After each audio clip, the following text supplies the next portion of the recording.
Ah yes, Grand Theft Auto. You know it, you love it, you've committed all kinds of ridiculous crimes in it. Lots of the games are connected, with the characters often crossing paths with each other or being mentioned in other characters' stories. This timeline is going to cover games from the 3D universe. What's the 3D universe, you ask? Well, it includes the first GTA games to have 3D graphics, with the exception of GTA Advanced. In other words, it covers the games after GTA 2 and before GTA 4. You get it. Games from the 3D universe have interconnected characters, locations, businesses, and storylines, with the main settings being Liberty City, Vice City, and the state of San Andreas. First off, Vice City Stories 1984. The whole story starts with a man named Victor Vance, nicknamed Vic. Like plenty of GTA protagonists, Vic falls into the criminal lifestyle by accident. A former US Army soldier, Vance is dishonorably discharged after a stash of drugs and a prostitute are found in his room in the Army barracks. However, neither were there for him. They were intended for his sergeant, Jerry Martinez, who was involved in drug trafficking. When he gets back to civilian life, Vic works for arms dealer Phil Cassidy, a recurring character in later games. Even though he's forced into a life of crime, Vic's moral compass remains intact. Cassidy's brother-in-law, Marty Williams, abuses his wife Mary Beth and their daughter, and eventually kidnaps her. Vic doesn't stand for that, so he kills Marty, starts a relationship with Louise, and takes over Marty's criminal empire. Not long after Vic kills Marty, Vic's brother Lance comes to Vice City to help him get the money for their brother Pete's asthma medicine. Together, they fully take over the criminal elements across the city. Vic and Lance steal Marty Williams' cocaine stash, but things get tense when Vic learns that Lance and Louise used the drugs themselves. Even worse, Vic soon learns that his old sergeant Jerry Martinez had only been transporting the drugs that Vic had been discharged for, forcing Vic and Lance to work for the true supplier, the Mendez brothers. In classic GTA fashion, the Mendez brothers soon betray Vic and Lance and kidnap Louise. He and Lance hurry to rescue her, but Lance is captured by Armando Mendez, leaving Vic to fight his way down to the basement of the Mendez mansion on his own. Vic is able to kill Armando and rescue Lance, but he is too late to save Louise. With help from Phil Cassidy and Ricardo Diaz, Vic steals a helicopter and mows down some of Diego Mendez's goons, making his way to the roof of the Mendez building. Vic successfully takes down Diego Mendez and Jerry Martinez, despite Lance arriving just too late to help his brother out. The two Vance siblings readily agree to never go anywhere near drugs again and leave Vice City to send Pete the money for his medication. But even though they fly off into the metaphorical sunset, the story of the Vance brothers isn't over just yet.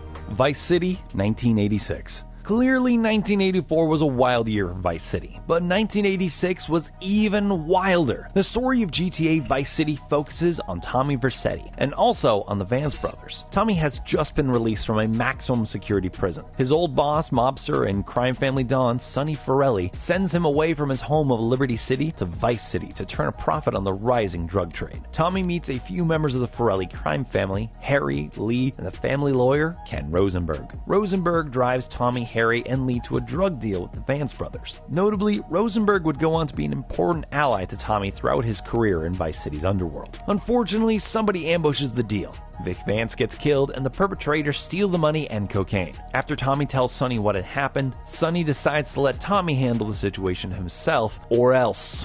Rosenberg tells Tommy about the man who helped set up the bad deal, a retired colonel from Central America named Juan Cortez. They find Cortez at one of the parties he frequently throws on his yacht, as yacht owners do, at least as far as I know. His daughter, Mercedes, is also at the party and introduces Tommy to some of the major players in Vice City's underground. In particular, one Ricardo Diaz, the largest drug lord in the city. After that, Rosenberg tells Tommy that a young British musician named Kent Paul might have an idea of what happened to the merchandise. Tommy tracks Paul down and learns that he can get some information from Leo Teal, a chef and dealer who had also moonlighted as a hitman. Teal is immediately hostile when Tommy confronts him, and Tommy beats him to death in the resulting fight. But that still wasn't the end of it, because after Tommy kills Teal, Lance Vance reappears, having survived the botched drug deal. Rather than take their frustrations out on each other, Tommy and Lance form an alliance to get the money and drugs back. From there, Tommy Vercetti's life basically becomes a series of freelance enforcement jobs. He works for a property developer named Avery Carrington and for Juan Cortez. On his way back to Cortez, Tommy runs into Lance Vance again, and the reluctant partners end up being an audience to a drug deal between Diaz's gang and the Cuban gangsters, which is then ambushed by the Haitian gangsters. When the dust finally settles, Diaz offers Tommy some work. Eventually, Lance learns that Diaz's gang was behind the original drug deal ambush that started the whole mess. Tommy wants to wait to enact their revenge to gain Diaz's trust before making a move, but Lance becomes impatient. He tries, and fails, to secretly take out Diaz, forcing Tommy to come to his rescue. But then, their cover is blown, so Tommy and Lance go to the drug lord's mansion and kill him up front.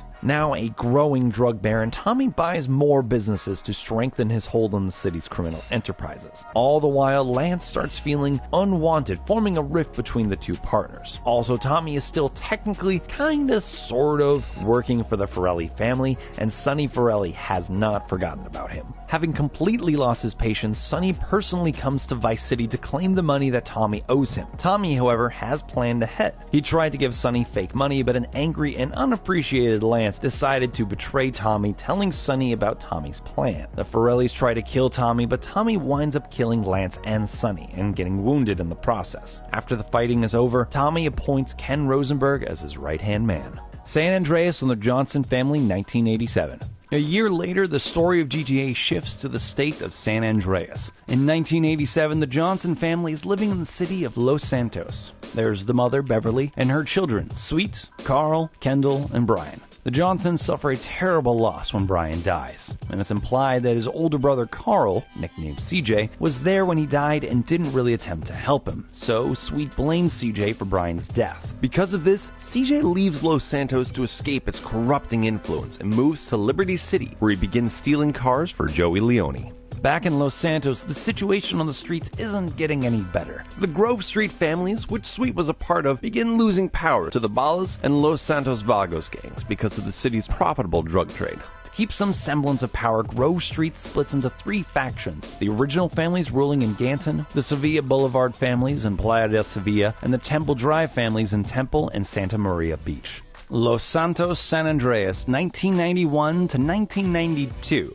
By 1992, the fractured criminal elements in Los Santos hasn't improved at all. The Ballas plan to assassinate Sweet Johnson, the last unifying figure of the Grove Street families. They try to kill him with a drive-by shooting at the Johnson home, but instead of killing Sweet, the Ballas kill his mother, Beverly. Sweet calls CJ to tell him about the tragedy, and CJ agrees to come back to Los Santos for his mother's funeral.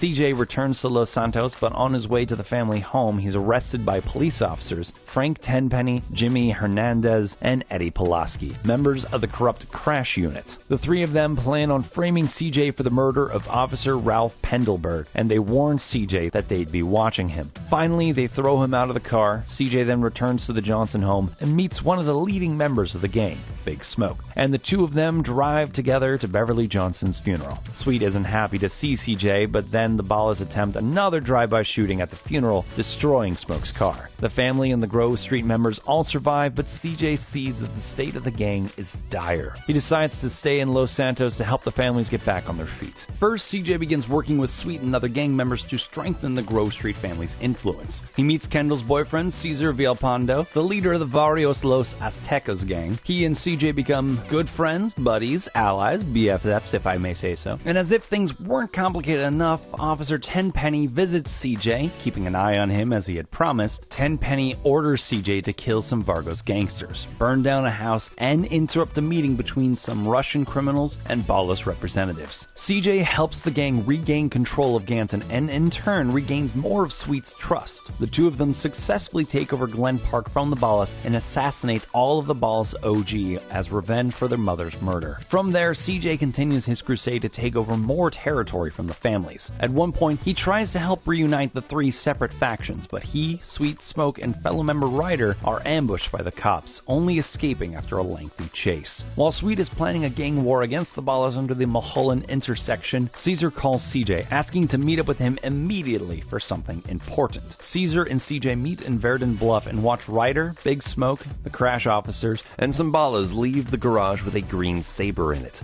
the same car used in Beverly's drive-by shooting. Shocked, CJ realizes they've been betrayed and Sweet was walking into a trap. He rushes to the Mulholland intersection to save him, and when he gets there, Sweet is heavily injured but luckily still alive. CJ refuses to leave his brother's side and kills all the remaining Ballas at the scene. Just after that, the police arrive and arrest them, taking Sweet to a prison hospital, but CJ doesn't go to jail. Instead, the Crash officers take CJ to the rural city of Angel Pine in Whetstone County. Whetstone, San Andreas, 1992. With Crash threatening to hurt Sweet if he returned to Los Santos to kill Big Smoke, CJ is more or less stuck. CJ meets with Cesar Villalpando's cousin, Catalina, and the two of them pull off several small-time robberies. He also meets an old hippie named The Truth who grows marijuana and provides Officer Tenpenny with his drugs. The Truth gets CJ to steal a combine harvester for him and promises to let him know when Tenpenny's marijuana would be available. By this time, the Grove Street families and the Barrios Los Aztecas have been disbanded, with their territories being taken over by the Ballas and the Vagos back in Los Santos. So, CJ insists that Caesar and Kendall leave Los Santos, renting them a trailer home in Angel Pine. CJ goes on to beat the leader of the Chinese San Fierro Triads in a race, winning a deed to a garage in San Fierro. Again, things are beginning to look up for CJ, but when the police find out about the marijuana farm, CJ and the Truth are forced to torch the fields, destroying a police copper and drive to CJ's new garage with the marijuana in tow. San Fierro and Tierra Robada, San Andreas, 1992. CJ's new garage ends up being a bit of a dump, and he's understandably furious about it. Kendall suggests that they could make it into a chop shop, so he hires mechanics and an electronics expert. Caesar and CJ follow a Ballas gang car to Angel Pine and take photos of Ryder to prove that he's a traitor. There are some other men there too, members of the Loco Syndicate. They're the ones who provide the disloyal Grove members with their drugs. Eventually, CJ gains the trust of the Locos' leaders and takes them out. He also works for Woozy's Triad gang during that time, developing a working relationship with them. After CJ stops the Loco Syndicate, he gets a call from someone who claims to have information about his still incarcerated brother Sweet. This mysterious caller orders CJ to come to a ranch in the Tierra Robada region. Left with little choice, CJ heads to the ranch to meet the caller, who identifies himself as Torino. Torino tells CJ two extremely important things: that Sweet is safe in a prison upstate, and that police officer Ralph Pendlebury has actually been murdered by Officer Hernandez, and that CJ is already being framed for it, as they had threatened before. Torino promises that Sweet would be released from prison on the condition that CJ performs various tasks for him, like learning how to fly planes and helicopters. Las Venturas and Return to Los Santos, 1992. Woozy had become a successful businessman in the city of Las Venturas and asks CJ to visit him at his casino. Woozy lets CJ in on his latest scheme, robbing Caligula's casino, run by his rivals in the Italian mob. CJ starts by performing hits on rival families of the mob to gain the trust of mob boss Salvatore Leone. Once he'd gone onto Leone's good side, CJ and Woozy's Triads robbed the casino in a meticulously planned heist. In the midst of all this, Officer Tenpenny, still a thorn in CJ's side, comes to Las Venturas to order CJ to kill an FBI agent and retrieve a dossier. Tenpenny agrees to meet him in a deserted desert village to complete the exchange. At the exchange, all three members of Crash are present, and after taking the dossier, Tenpenny knocks Hernandez out with a shovel. Turns out that Hernandez had told their superiors about Tenpenny and Pulaski's corrupted activities. Tenpenny orders Pulaski to kill CJ and then drives off, but Hernandez wakes up and tries to intervene. Pulaski kills Hernandez, and CJ chases him down and severely injures him and finishes him off with a stomp to the head after he insults CJ's sister. But still, CJ's time spent indebted to others isn't quite over.